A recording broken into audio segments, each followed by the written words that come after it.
Story time about my sophomore horror story. So a little background information. I was 16 and a sophomore in high school, obviously. And I had been dating this guy who we're gonna call Matt for about a month. We met at the beginning of the summer at this cookout that my mom's work had every year. And apparently I had been going to school with him since I was in kindergarten, which was weird because I had no idea who the hell this kid was. But from what I heard, it was mainly because people thought that he was quiet and weird, so he did not have that many friends. So eventually we started hanging out every day during the summertime, and I introduced him to all of my friends, and literally all of my friends adored him. Not to mention he got along great with my guy friends too, which I had a lot of because my dad was the coach of the football team at the high school. But anyways, I was just happy that he was kind of making some of his own friends in a way. I mean, not technically, but I was just happy that he was making friends, okay? Because nobody should have to eat alone every day at lunch or just not have anybody to talk to in general. But him and I ended up becoming best friends. We would hang out every single day, like literally every single fucking day. And eventually, a month later, he asked me to be his girlfriend. And in all honesty, it was like the sweetest thing in the world.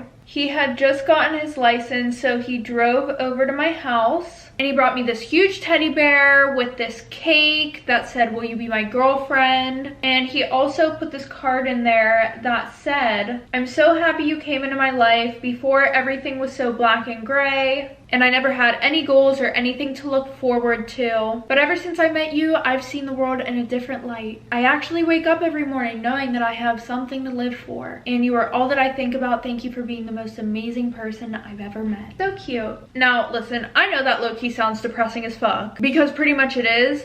But my mom did say that whenever his mom and her talked, his mom said that he had really bad depression and anxiety pretty much his whole life. But after his dad died 3 years ago, it got way worse. And they eventually had to put him on an extremely high dosage of antidepressants. And he even went into a mental hospital after he tried to unalive himself, which made things even worse because once the word spread around, he was known as the kid who tried to unalive himself, which really didn't help his case at all. But I guess this was all stuff that his mom and my mom talked about whenever we first started hanging out, because recently his mom called my mom to tell her that she wanted to thank me because she hasn't seen her son this happy in years. Like, apparently he would talk to a therapist 4 times a week, but after 2 weeks of hanging out with me / knowing me, he only talks to her once a week now. Look at me out here doing God's work. Period. Anyway, she also said that he just seems more full of life. But our relationship was perfect, to be honest. He would send me these huge paragraphs every morning whenever I woke up. He would also come to my house every day. We went on dates like 3 nights a week, and the nights that we couldn't go on dates were the nights that he was working to make more money for us to go out on more dates. He was pretty much just like my knight in shining armor, okay? Now, I was an only child, and my dad and Matt got along super well. They would watch sports together. He would even come over my house before I even got home from my cheer practice just to hang out with my dad. And the one night while my dad, my mom, and I were sitting at dinner, we were talking about Matt, and my dad said that he felt really, really bad for Matt because Matt admitted to him earlier that day that he never had that father-son relationship with his dad, even before he passed away. So he looked at my dad as the closest person to a father figure that he had pretty much ever had. But that made me happy because my dad thought of him as like his own son. Anyways, he was never involved in any activities in school or any sports. But my dad talked him into trying out for the football team. And this made me super happy because, you know, whenever you're in a relationship with someone and you just want the best for them, that was like one of these moments. Like, I knew life was shit for him before, but everything seemed to be looking up now. So he ended up making the team, which was not a surprise at all because all of his older brothers played football. And before Matt and I met, Matt's mom didn't want him spending every single day alone up in his room. So he would usually be forced to go outside and play football with his brothers every day. Anyways, fast forward to the first day of school. He picked me up and we both went to school together that morning. And I'm not gonna lie, since I met Matt, he has had like the best fucking glow up ever. Now, I'm not saying that as in like I caused it, but you know how whenever you get to like a low point in your life and you just literally could give two fucks about what you look like, you stop taking care of yourself? Well, that was Matt, except now he actually put effort into his outfits. He would do his hair, and I was just so proud of him and so happy for him. But holy shit, did I not know what problems this would fucking bring me. So I was kind of known around school, okay? Like I said, I was friends with pretty much every guy on the football team because my dad was the coach. And I was also a cheerleader, so I had a lot of girlfriends. Now, this meant that everybody pretty much knew who I was dating. And now even more people know Matt because since he's on the football team, he was now in that clique, so everybody knew who my boyfriend was. Which I didn't care about it at first because, you know, you kind of want to show your significant other off. But after the first day of school, we both went to my house after. And it was super weird because he kept getting Snapchat notifications, right? Now, this wouldn't be weird, but ever since I met him, he always said that he hated social media. He said that it was super toxic and he just didn't see the point in having it. So in a playful way, I was like, oh, like you're super popular for someone who doesn't have Snapchat or something along those lines. And he was like, oh yeah, a few of the guys on the football team told me to get it and people have just been adding me all day. So I was super annoyed because he didn't even ask me what mine was. Like, he didn't text me and say, hey babe, got Snapchat, what's your Snapchat? And I was like, oh, let me see your phone, I'll add myself. And when I went to go and add myself, literally everyone who was adding him were fucking the junior and senior girls. So now I'm even more annoyed than I was before. So after I give his phone back, I'm like, so how do you know all those girls? And at this point, I guess he realized that I was upset / weirded out because he gave me a hug and said, don't worry, it's only the first day of school, I'm not going to throw you away for one of these girls that I don't even know. Which made me happy, you know. He was reassuring me that these girls had no chance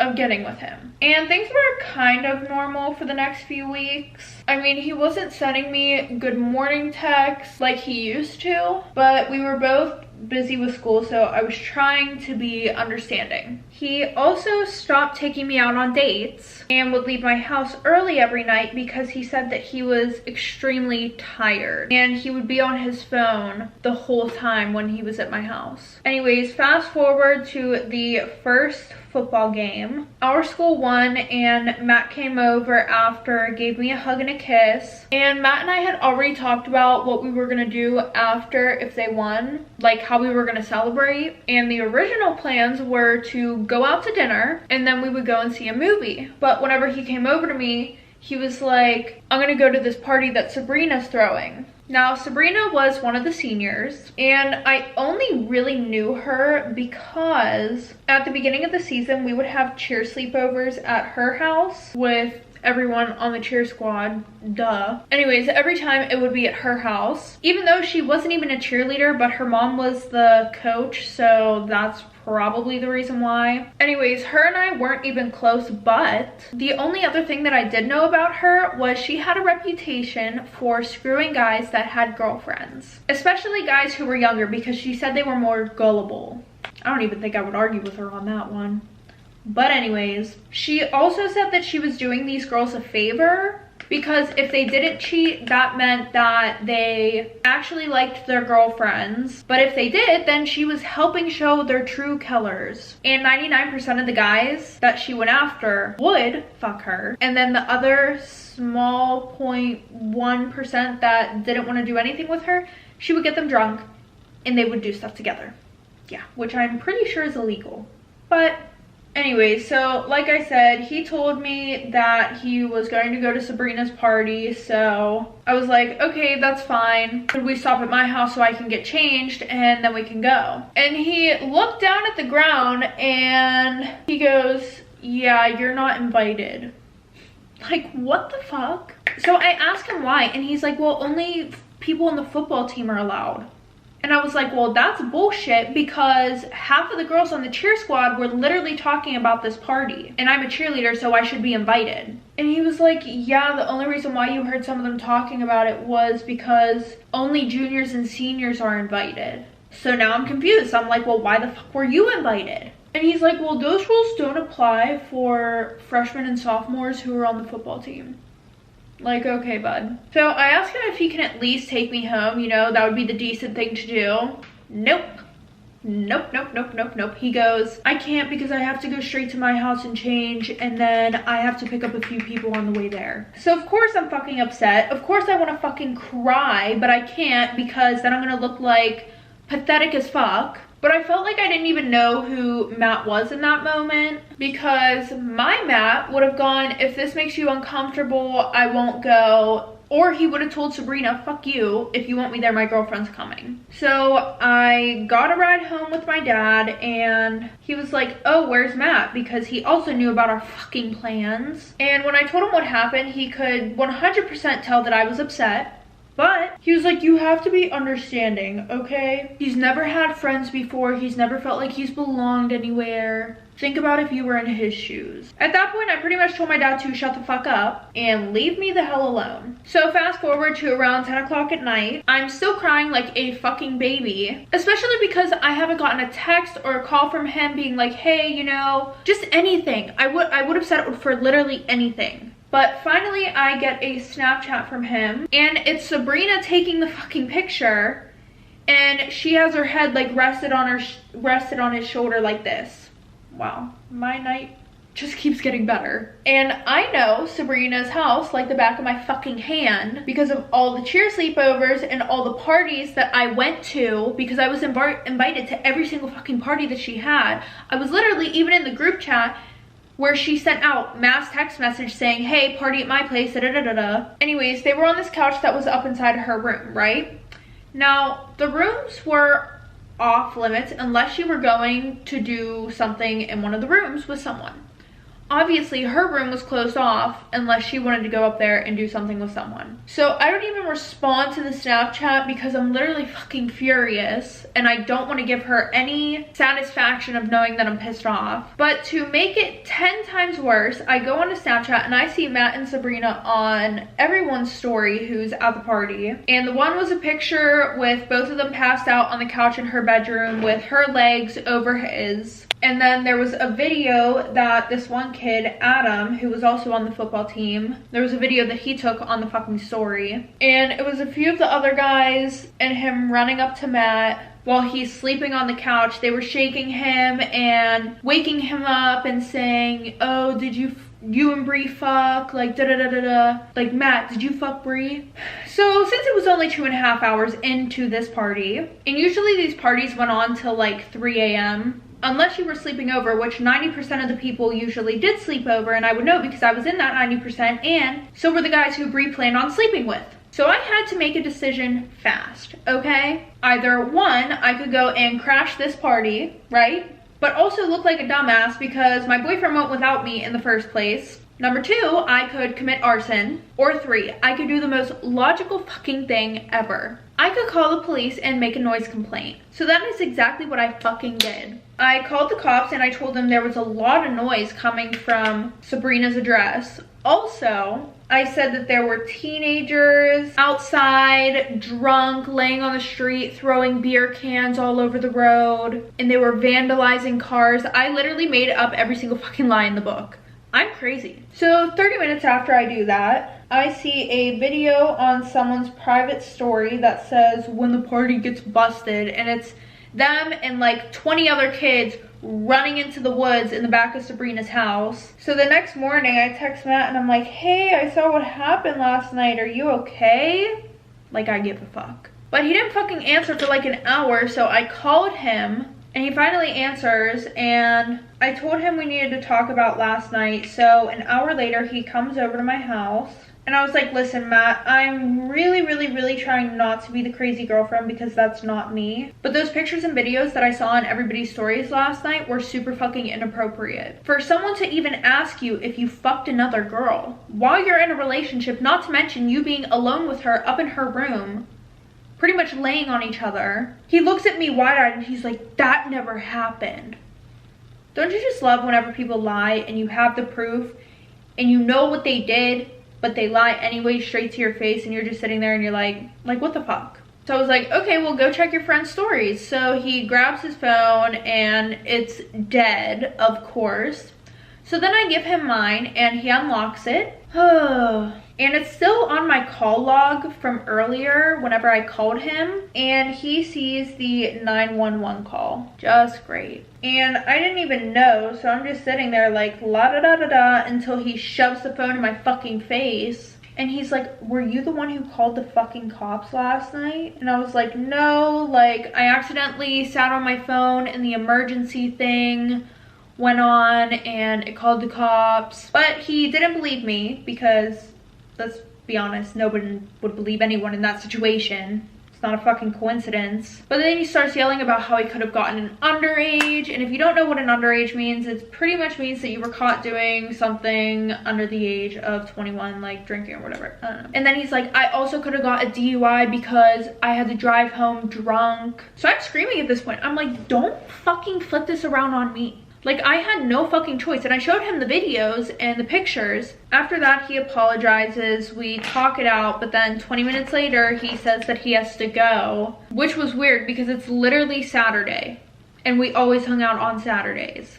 So my best friend Maggie is a junior, and I called her to talk to her about everything and tell her what the hell was going on. And she was like, yeah, Sabrina had told everyone to post those pictures on their stories. Also, Adam took that video like an hour before it was posted. He showed it to her, and then she was like, oh my god, you need to post that on your story. And everyone pretty much knows that it was you who called the cops. And when I asked her how, she was like, well, first of all, none of her neighbors have ever called the cops on her for having a party, and two, your boyfriend kind of spilled the beans. What a fucking snake. And to be honest, I'm happy that she knows because she shouldn't have fucked with me in the first place. So fast forward like 2 weeks, Matt is still pissed off about the situation. When he would pick me up in the morning, he would barely talk to me, and when I asked him what was wrong, he would be like, oh, I'm just tired. And he stopped coming over to my house as much. He would barely answer my text messages. It felt like we weren't even dating. It felt like it was the end of a friendship.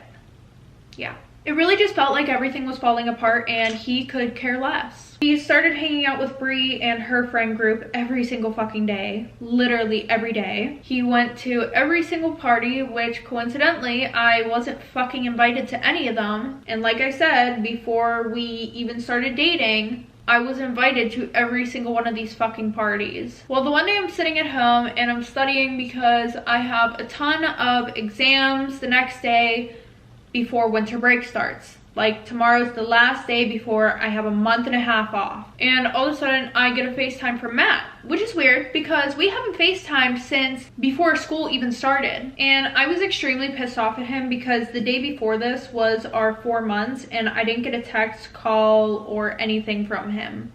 He went and hung out with Bree and her friends. By the way, Bree is short for Sabrina. So I decided not to answer the phone, and then literally like 5 seconds later, I get a text message that says, answer the phone, bitch. Y'all, I almost fell off my fucking chair. Now, yes, Matt and I were having some fucking issues, but he has never, ever, ever, ever, ever once been disrespectful to me like that. Even whenever he figured out that I called the cops, he didn't call me any names or anything like that, you know? So I sent him a text back and I'm like, what the fuck is wrong with you? And then he sends a text saying, my bad. Like, what do you mean, my bad? So then I get another FaceTime call from him and I answer the phone and it's literally him and someone fighting over his phone, and I hear laughing and giggling in the fucking background. And then he finally grabs the phone and he's like, oh shit, sorry, and hangs up the phone. Like, what a little piece of fucking trash. So I call him back, and guess who answers the phone? Sabrina and her friends. And when they answer the phone, they're like, oh my fucking god, like, what do you want? Matt doesn't fucking like you, leave him alone. And then they turn the camera around on Matt, and they're like, Matt, do you really want to be with this ugly ass fucking bitch? And Matt just doesn't say anything. He literally sits there and covers his face. And a few seconds later, Sabrina goes, well, the silence says it all, ha ha ha ha ha. And then Matt just starts laughing. So I fucking died on the inside, literally. Like, I had never had anyone be so fucking mean to me in my life. Like, if you didn't like me, just say that. It's fine, cool, break up with me, but why the fuck are you putting me through this shit? Now, I mean, to be honest, I should have broke up with him. I know, you know, but I guess I just was remembering all the good times that Matt and I had and who he was whenever we first met. So I ignored him the whole rest of the day. The next day at school, he tried coming up to me in between classes. And the next day, I told you guys winter break started. I woke up to 9 missed calls, 23 text messages, and 6 voicemails, all from yours truly, Matt. They were pretty much saying, I'm so sorry, please talk to me, I love you, and a bunch of other bullshit. But around 6 o'clock that night, Matt showed up at my house with flowers and chocolates. Him and I talked. He apologized for how he was acting. I accepted his apology. We worked on our issues, but actions speak louder than words, so I wasn't completely sold on I'm going to change. But that month was honestly the best month of our relationship since the summertime. We hung out all day, every day. Anytime that Bree texted him saying, hey, wanna hang out? He would be like, sorry, I'm with my girlfriend right now, aka me, bitches. Well, the one night my parents went to my grandparents' house to help them set up their Christmas tree. So Matt and I decided that we were gonna drink a little bit, and one thing led to another, and we ended up doing the nasty, which I'm making it seem like not a big deal for it being my first time, but it was a big deal. But I had a feeling it wasn't Matt's first time. Now, when Matt and I first met and we were only best friends, he had told me that he never did anything with anybody before, which I believed 100%. But he already had like 3 condoms in his wallet, and he just seemed experienced, okay? Fast forward, every time we hung out, we were doing the deed, and I didn't feel like he was using me for that, to be honest, because nothing else changed. It wasn't like he was like, hey, I'm gonna come over and we're gonna fuck, and then I'm gonna leave and only text you tomorrow whenever I wanna do it again. It wasn't like that at all. But the one night we were about to do the nasty, and he goes, oh, like, we should make a video. You know, of course. And I was in love with this kid. Him and I were doing super good at the time, so I didn't think anything of it. I was like, yeah, sure, why not? Like, I don't give a fuck. Fast forward, school starts back up, and I have completely forgot about this video. It is like out of my mind, and everything was going smooth sailing with Matt and I, so I wasn't really worried about anything. But the one day, Adam invites Matt over, and Bree and her friends just happen to be there. So Matt texted me, he's like, hey, Bree and her friends are here, so I'll be over your house in the next 10 minutes. Like, I'm just gonna try to get out of here fast. But then 10 minutes turned into 3 hours. Yeah. So then 3 hours later, he texts me saying, hey, I'm outside, and I just ignore his text message because I'm not fucking dealing with this. Like, at this point, I'm done. The next day, he hung out with them again. Not a shock. And when he was hanging out with them, I get a text message from his phone, and it's the video that him and I took with a text message saying, ew, what the fuck, with a bunch of laughing emojis.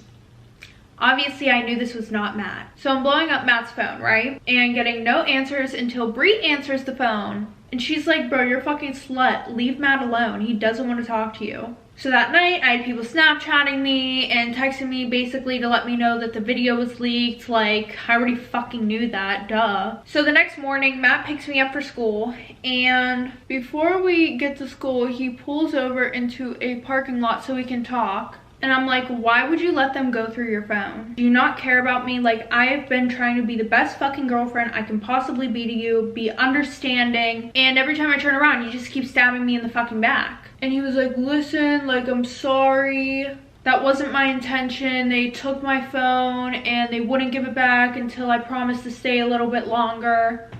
But that's besides the point because I don't think we should be together anymore. And my heart officially broke. I asked him why, and he was like, well, everyone saw you naked, and I can't date a whore, let alone someone who was branded as one. And I was like, this whole thing is literally your fucking fault. And he was like, I know, I'm sorry, but what do you want me to say whenever my guy friends bring up the video and start calling you a slut? Huh? Like, I won't be able to defend you. So after I say okay, he told me that I had to get out of the car. And I was like, so what, you can't even be seen with me? And he's like, nope. So I got out and he drove away. So I walked to school. When I got there, I was getting called terrible names. Not to mention, nobody wanted to be seen with me whatsoever. And at the end of the day, I had to have a meeting with Sabrina's mom, aka the cheer coach, and she said that my actions are not what we want representing the team, so she cut me from the squad. And eventually I talked my mom into letting me do homeschool. In a few weeks, I found out that Matt was having you-know-what with Bree since the party after the first football game. But he really did stop during winter break, and then the first day that he hung out with them, they did it again. All while I was going through fucking hell. You know, not to throw myself a pity party or anything, but my heart breaks for myself because I try to help someone out of a dark space, and in return, I get put into their place. But you know what? I will never be the same trusting, giving person like I was ever again.